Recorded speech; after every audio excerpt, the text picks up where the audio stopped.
Yan. Sinabi kasi yung kanina narinig ko, higit na 2 billion NFT.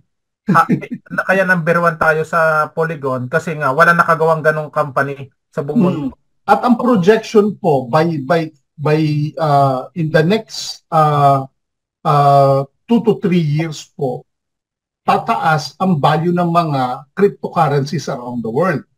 Kaya ganun po ang ginagawa ng company natin. Sumasabay siya dun sa bull run, yung angat. Tingnan niyo po yung mga value niyan bawat isa.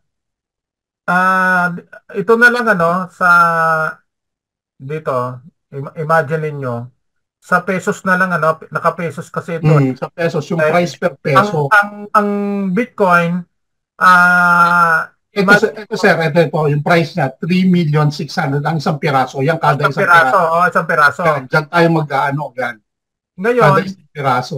sa market cap, ang inilagay na pera ay 72 trillion. Ito Oo. trillion yan eh. Yung tumakbo. Oo. Okay, nilagay ng tao sa BTC. Mm. 72 trillion yan ah. Mm. Sa Ethereum naman ay 21 trillion. Trillion, hindi ito billion ha. Trillion to Mm. pesos. Idagdag mo pa USDT, 6 trillion. 5 trillion and then 3 trillion. Suma Mm. total yan, i-multiply mo ang 9,000, almost 10,000 na company. Mm. Hindi mo ma-imagine Tama. gano'ng karaming pera. Mm. Kung 500 lang yan, kaya mo makompute. Ako, kinumpute ko, nang hina ako, sabi ko, hindi ko kayang computein. Kung Mm. gano'ng karaming pera. Hindi naman Mm. kasi sa ito, sinubukan ko ito, plus. Mm. Hindi ko kinaya. Kasi Kaya nga. wala pa ako sa 100, hindi na kayanin ng Hindi ko na makita yung zero, sobrang liit. Ako naman Sir Danny, ang tinitignan ko, bukod dyan sa sinasabi mo, etong yung per piraso, magkano yung isang piraso ng Bitcoin? 3,600,000 nakasulat Oo, dyan, sir. yan. Iangat mo sir lahat yan, tingnan mo kung merong piso dyan nakalaga. Ah, Wala. wala akong nakita. Wala. Walang, Ngayon, ang question ganito. walang piso. Kaya, Walang piso. walang piso lang dyan, wala. Wala. Kaya ang question ganito, paano kung ang C1 token natin umabot ng 5 piso, lugi ka. Ayun, tinom, katulad no, may 2 piso. Nakita ko may 2 piso, 2 piso. Mm. DE chain. Hindi naman masyadong kilala. Pero tignan mo magkano yung kanyang exchange, yung binabanggit ni Sir Danny kanina, yung mga companies na gumamit. 155 billion.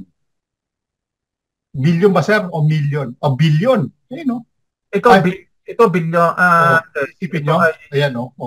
bilyon. Pero nasa itaas sa 8 trillion. Trillion to. Sir Danny, Danny. Sir. Hmm. Ingit, nabanggit niyo yung Bichin, Bichin, magkano ang Bichin? 2 pesos 2 pesos yun eh. and 68. Hindi pala. Gana yan. Gana. Ganito, tuturuan ko kayo para kayo magkaroon ng worth $12 of Bitcoin sa Coinbase. Sasagutin nyo yung doon. Sagutin nyo.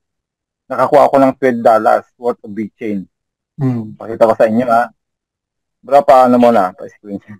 Sige. Sino may mga Coinbase dito? Yung QYC approve ba? QYC approve. Coinbase.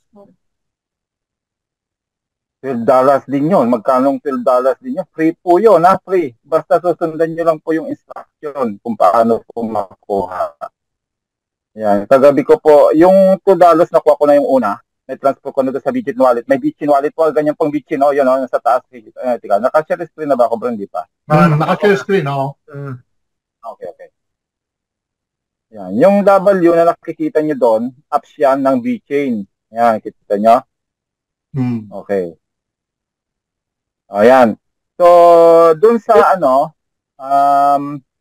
dun sa Coinbase ay mabibigyan kayo ng free worth $12 of Bitcoin kung masasagutan nyo po yung mga tasks doon. At para makuha nyo yung $10, kailangan ay mag-transfer kayo dito dito pag nag-create na kayo ng Bitchin wallet, mag-transfer kayo kahit na ilang amount lang para makuha yung another $10. Kaya yung 2, nandito na yung 2, yung $10 naman ay nandito pa sa Coinbase. Pakita ko sa inyo. Ang bilis ng transaction din niya, no? Nakita nyo, may asset. Kita niya? Ayun, no? 9.44 kasi dollar yan eh. So, dito kayo pupunta, doon sa may mga Coinbase wallet, punta kayo sa earn, sa baba, yung may percentage doon. Tapos, ay kiklik nyo po yung start earning now. Sa baba. Scroll niya. Marami dito pag-earningan. Marami na akong nakuha ditong free. Ayan, start earning. Then, tapos na si Bitchin. Makikita niya si Bitchin dito. Dito sa parting ito. May Bitchin dito. Ito, pwede kong gawin din ito susunod. 24 euro naman siya. Tapos meron pa ito, $30 naman. So, yung mga yan ang gagawin nyo lang, susundan nyo lang yung Si Bitchin, dito yung makikita, $12 siya. Makukuha nyong free. Sasagutin nyo yung dalawa, sasagutan nyo, madali lang yon. So, tigwa $1 yon, makukuha nyo na kagad yung $2. Then, dun sa pangatlo, $10 yon. Yun nga, may sasagutan din kayo doon. Tapos, kailangan nyo mag-download. Yan, i-guide naman kayo. Magda-download kayo ng inyong Bitchin wallet, kagaya nun. Yan, kagaya niyan. Tapos kukuhanin nyo po yung Bitchin wallet address ninyo sa taas doon. Kakopy nyo lang po yan. Kakopy din yung sa nakuha nyong $2 worth of Bitchin sa Coinbase, yun na rin ang i-transfer nyo dito para makuha nyo yung buong $12 worth of Bitchin. Kira niya? Diba? Kamu na ano yan, Sir Eddie? Sir? Bitchin wallet ito, sir. Bitchin wallet. Yung keyword na yan ay nandun na yan, i-guide na rin kayo sa Coinbase na install nyo lang, tapos download nyo, magkakaroon na kayo ng wallet sa Bitchin. At saka ang bilis mag-transfer dito, sir, papakita ko sa inyo. Hindi kakopy nyo po ito. Copy. Ganyan gagawin nyo. Copy nyo po yan. Copy. Then, papasok kayo doon sa, sa Coinbase.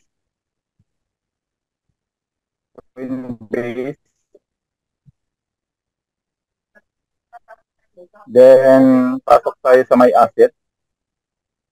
Pwede kong antayin ang pagtaas nito kahit na ganyan lang. Yan, click nyo lang po yung Bitchin. Then, click uli. Then, send. Ayan, makikita nyo po yung send. Okay.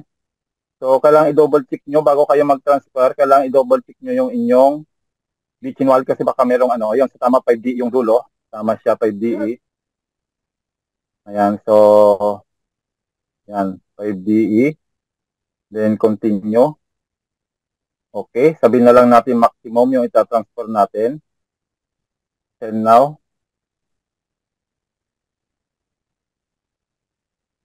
Okay, kailangan po ng 2FA. Kukunin natin yan sa, ganyan din po yung sa email din po dumarating kagaya ng Cloud1. Kaya safe po itong Coinbase.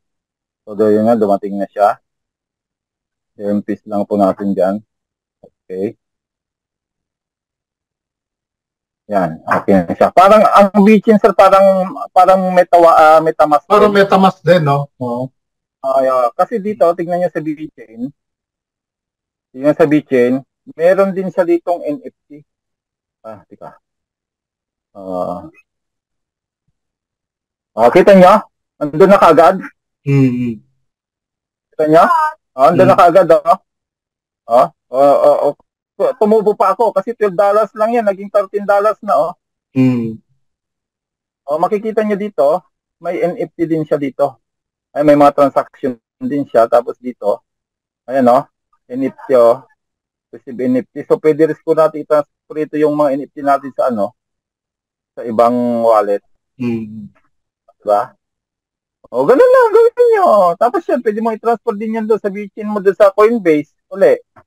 Kaya nga, sabi ko, nandiyan pa lang sa ang Bitchin. Ito ba, 2 pesos pa lang siya. May potential ito. Oo, 2 pesos pa lang yan. How much more yung atin? Yun nga. Oh, Yes, di ba? Oh. ang Vici, hindi naman kilala yan eh. Kutsede, Kaya, sige. wallet Oh. natin, ganyan din ang ganyan din daw ang gagawin eh. Lahat Ganyan din mangyayari sa atin. gagamit ng C1 wallet, mayroong mga question doon, pag nasagot mo, magbibigay din sila.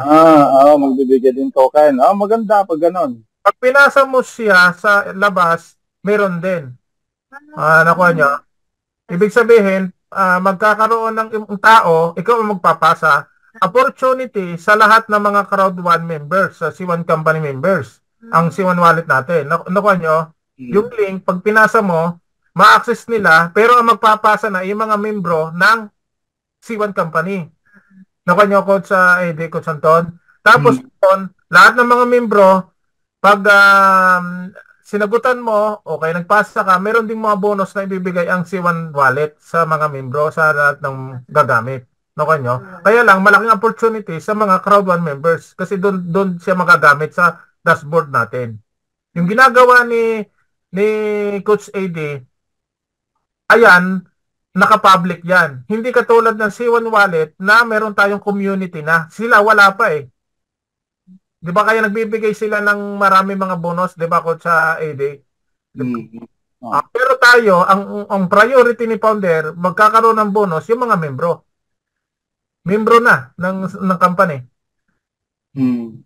Sila, walang community yan. Mahirapan pa yan lumaki kasi walang community.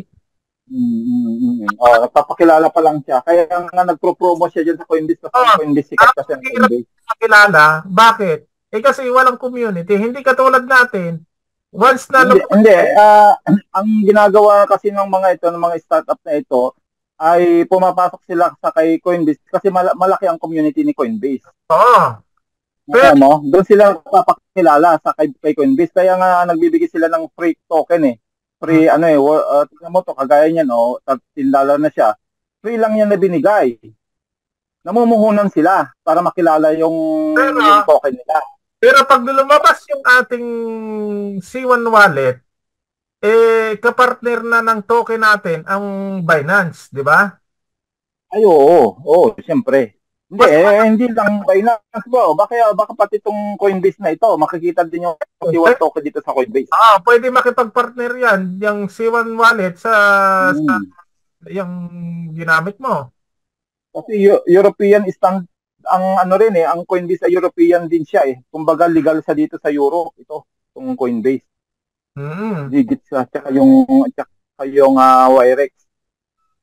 Yan, diyan nagwi-withdraw si Sir Anton sa kanyang Wirex card. Yun lang, inano ko lang sa inyo, sayang din yung $12. Magkano rin yun? Free lang po yun. Tinuro ko lang sa inyo kung paano nyo makukuha yung may mga Coinbase wallet. Tama.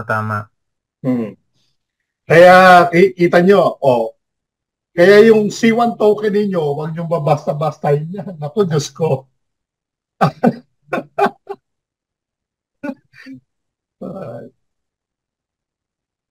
Pag yan, lahat tayo magbubunyi.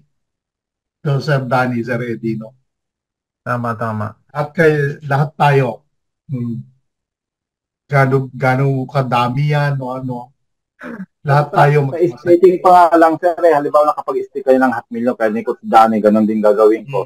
Yun lang interest nun eh. Di ba? Yung interest pa lang nun ay pag tumas yung value ng C1 token natin ay na yun eh. Pwede mo na yung pang travel, pwede mo na yung, alam mo yun?